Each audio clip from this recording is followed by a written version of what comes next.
Delhi is dying.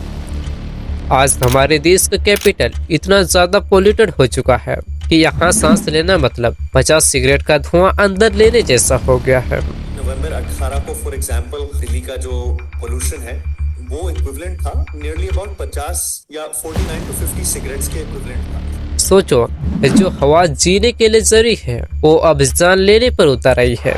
क्या यही हमारे सपनों का शहर है? Of the Indian capital continue to reel under the pollution crisis. The pollution levels really surged more than 50 times the safe limit, which is recommended by the World Health Organization. Have wide-ranging health ramifications from, of course, respiratory diseases, lung illnesses, can even hamper your child's cognitive development. Delhi chokes.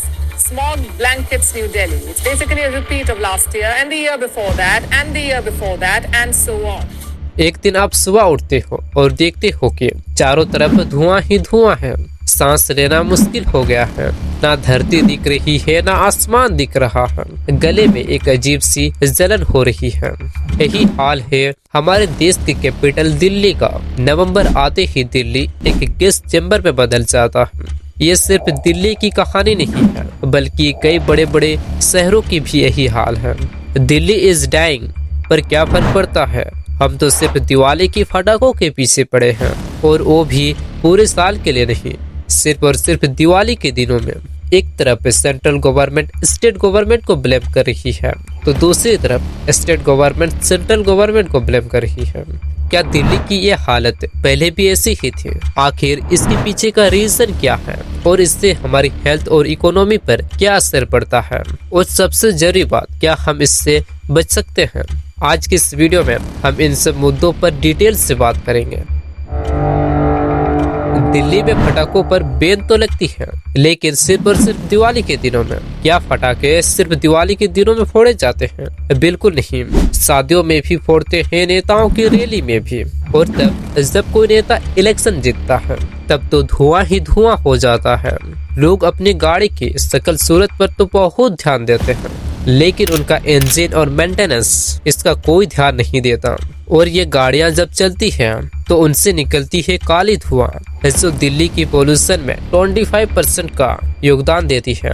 और बात सिर्फ यही खत्म नहीं होती है। गांव की कच्ची सड़कें, इनका असर भी पोल्यूशन पर होता है।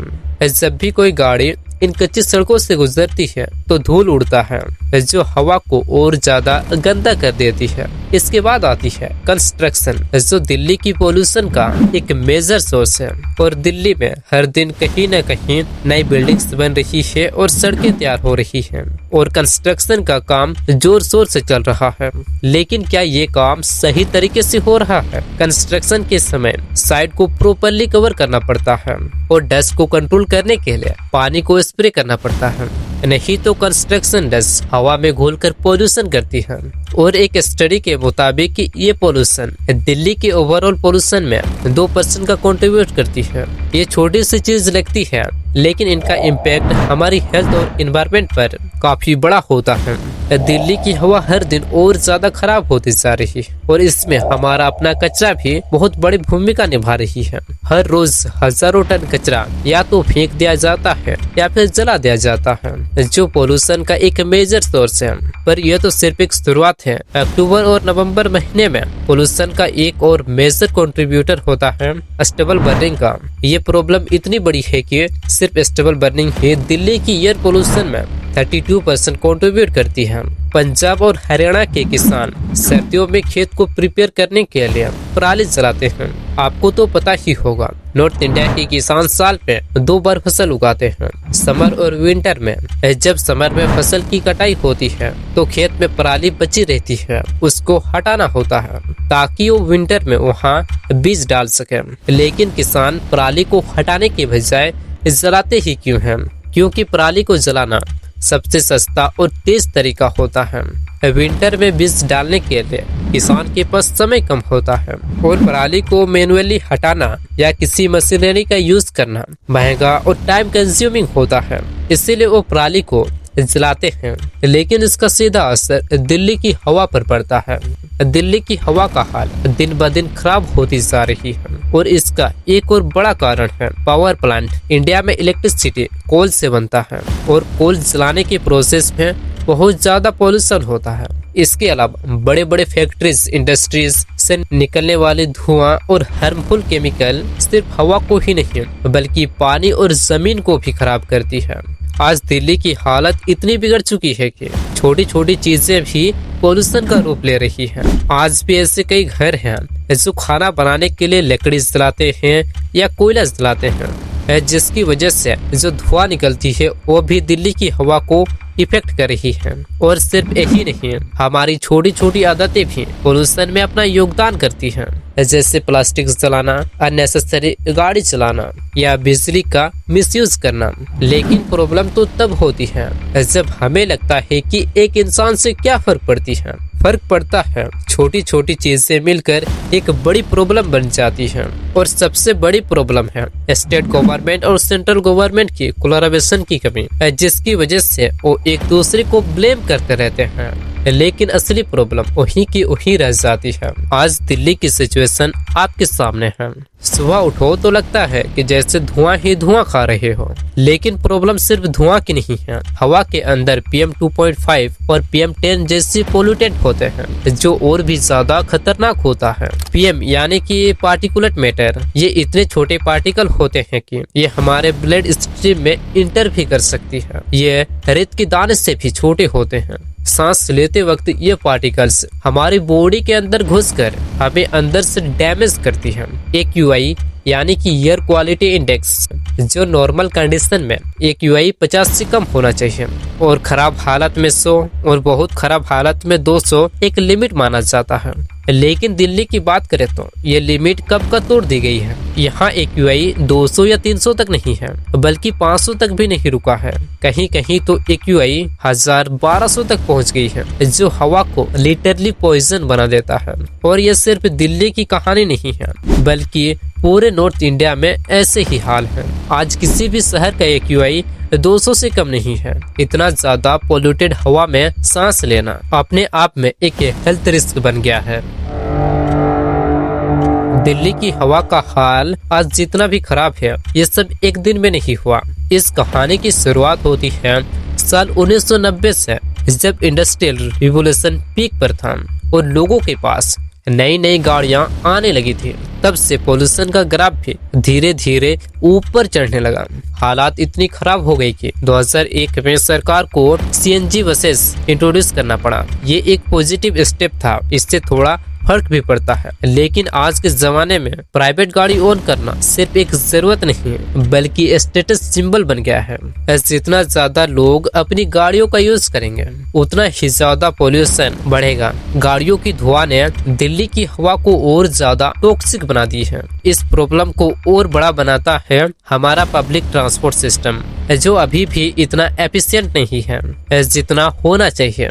इस वजह से लोगों को प्राइवेट गाड़ी यूज करनी ही पड़ती है। और ये प्रॉब्लम नए लेवल पर तब पहुंच गया जब 2016 में स्मोक का एक ऐसा इंसिडेंट हुआ कि लोगों को कुछ भी दिखाई देना बंद हो गया, सांस लेना मुश्किल हो गया और दिल्ली लिटरली गैस चेंबर बन गया। सरकार ने 2018 में पोल्यूशन को कंट्रोल करने के लिए दिवाली के दिनों में पटाखे बंद करने का रूल्स बनाया, लेकिन ये भी सिर्फ पेपर पर ही रहा। लोगों ने जुगाड़ करके चुप चुप कर पटाखे फोड़ना जारी रखा। आज तो हालत ऐसी है कि मास्क भी इसका असर कम नहीं कर पा रहा। जो पोल्यूशन आज तुम देख रहे हो वो सिर्फ पिछले 30 सालों का नतीजा है। अगर इसे अभी नहीं रोका गया तो सोचिए अगले 30 सालों में क्या होगा। दिल्ली की आनंद विहार का नाम सुना ही होगा, जहाँ का पोल्यूशन लेवल हमेशा टॉप करता है, क्योंकि यहाँ इंडस्ट्री जोन है, कंस्ट्रक्शन डस्ट का मेला लगा रहता है।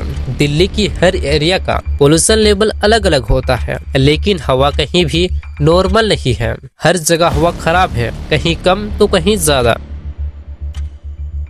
पोल्यूशन सिर्फ हवा को ही गंदा नहीं करती बल्कि लोगों की जिंदगी को भी तबाह कर देती है। दिल्ली में एयर पोल्यूशन के कारण लोगों को अस्थमा, सांस की बीमारी और हार्ट प्रॉब्लम होने लगी हैं। और ये बीमारियां सिर्फ बड़ों तक ही सीमित नहीं हैं बल्कि छोटे छोटे बच्चे भी इसका शिकार हो रहे हैं। इनका लंग्स कैपेसिटी दिन ब दिन खराब हो रहा है। एक स्टडी के मुताबिक ये पोल्यूशन हर साल 24 लाख लोगों की जान ले लेता है। हर साल इतने लोग मर रहे हैं हवा के जहर के कारण। दिल्ली की पोल्यूशन की वजह से लोग अपनी जिंदगी के 12 साल कम जी रहे हैं। आज एयर पोल्यूशन एक साइलेंट किलर बन चुका है जो हमें धीरे धीरे मार रहा है। पोल्यूशन के पीक टाइम पर हर साल हॉस्पिटल भर जाते हैं। इसका असर सिर्फ हेल्थ पर ही नहीं है बल्कि हमारी इकोनॉमी पर भी पड़ रही है। जब लोग बीमार पड़ते हैं तो उनकी प्रोडक्टिविटी खत्म हो जाती है। ऊपर से हॉस्पिटल के बिल का बोझ अलग। मिडिल क्लास फैमिली का हेल्थ केयर में इतना पैसा खर्च हो जाता है कि उनके पास सेविंग ही नहीं बचती है। लेकिन प्रॉब्लम सिर्फ इंसानों का ही दुश्मन नहीं है बल्कि नेचर और जानवर को भी तबाह कर रही है। पेड़ पौधे तक पोल्यूशन के शिकार बन रहे हैं। क्रॉप्स खराब हो रही है। मतलब सिर्फ पोल्यूशन हवा की नहीं है, जमीन और पानी का भी इशू बन रहा है और ये हमारे इकोनॉमिक ग्रोथ पर भी बड़ा खतरा बन रहा है। प्रॉब्लम है तो सॉल्यूशन भी है। सबसे पहले ये समझना होगा कि ये प्रॉब्लम शुरू कहाँ से हो रही है। गाड़ियों का धुआं, इंडस्ट्री से निकलता pollution, construction dust, stubble burning और कचरा जलाना, ये सब हवा को जहरीला बना रही है। और भी कई ऐसी सारी चीजें हैं जो हवा को खराब कर रही है। ये सिर्फ आंकड़े का सवाल नहीं है, ये हमारे फ्यूचर का सवाल है। अगर आज इस प्रॉब्लम पर ध्यान नहीं दिया गया तो सोचिए आने वाले 30 साल में क्या होगा। जो हालत अभी सिर्फ अक्टूबर और नवंबर के महीने में है वो हालत पूरे साल का रियलिटी बन जाएगा। आज हम एक ऐसे मोड़ पर खड़े हैं जहां एक छोटी छोटी एक्शन मैटर करता है। आज का एक छोटा सा स्टेप कल के लोगों को एयर पोल्यूशन के जहर से बचा सकता है। हवा को साफ करना है तो सिर्फ बातें करने से कुछ नहीं होगा, एक्शन भी लेना होगा। और ये एक्शन सिर्फ गवर्नमेंट को ही नहीं, हर एक इंसान को लेनी है। गाड़ी से निकलने वाली धुआं जो डीजल और पेट्रोल के जलने से निकलती है वो मनुष्य के लिए ज्यादा खतरनाक होता है। इसे कंट्रोल करने के लिए हमें पब्लिक ट्रांसपोर्ट इंफ्रास्ट्रक्चर को बढ़ावा देना होगा। आप किसी भी डेवलपमेंट कंट्री को देखोगे, वहाँ का पब्लिक ट्रांसपोर्ट इतना एफिशिएंट होता है कि आम आदमी से लेकर करोड़पति तक हर कोई पब्लिक ट्रांसपोर्ट यूज करता है। एक अच्छी बस या मेट्रो कितनी प्राइवेट गाड़ियों को रोड से हटा सकती है, ट्रैफिक कम कर सकती है और पोल्यूशन को भी कम कर सकती है। इसीलिए आप अपने प्राइवेट गाड़ी का यूज कम करो और पब्लिक ट्रांसपोर्ट यूज करो। आपका ये छोटा सा स्टेप पोल्यूशन के खिलाफ एक बड़ा इम्पैक्ट ला सकता है। दिल्ली की हवा को साफ करना है तो बड़े स्टेप के साथ साथ छोटी चीजें भी करनी होगी। दिल्ली के बड़े शहरों में स्मोक टावर की जरूरत है जो हवा की हार्मफुल पार्टिकल को फिल्टर कर सकती है। आप अपने घर के छत में छोटे छोटे गार्डन बना सकते हैं। ये पोल्यूशन को एब्जॉर्ब करेगा और हवा को फिल्टर करेगा। घर या ऑफिस के अंदर एयर प्यूरिफायर लगाना भी एक स्मार्ट स्टेप होगा। अगर आप दिल्ली जैसे शहरों में रहते हो तो पटाखे को अवॉइड करो। एक दिन की मजा पूरे साल की सजा बन के आता है। ये सब चीजें छोटी सी लगती है लेकिन इनका इम्पैक्ट बहुत बड़ा होता है। इंडिया अकेले ऐसी कंट्री नहीं है जो पोल्यूशन से फाइट कर रहा है। टोक्यो भी एक समय पर ऐसे ही स्ट्रगल कर रहा था लेकिन वहाँ की गवर्नमेंट ने स्ट्रॉन्ग पॉलिसी बनाया और लोगों ने कोऑपरेट किया। आज टोक्यो के लोग साफ हवा में जी रहे हैं। प्रॉब्लम छोटी नहीं है लेकिन अगर हम छोटा छोटा स्टेप लेना शुरू करेंगे तो सॉल्यूशन बड़ा बनेगा। इसीलिए आज से शुरू करो। अपनी गाड़ी की जगह मेट्रो को यूज करो, एक पेड़ लगाओ या अपने आसपास के लोगों को अवेयर करो।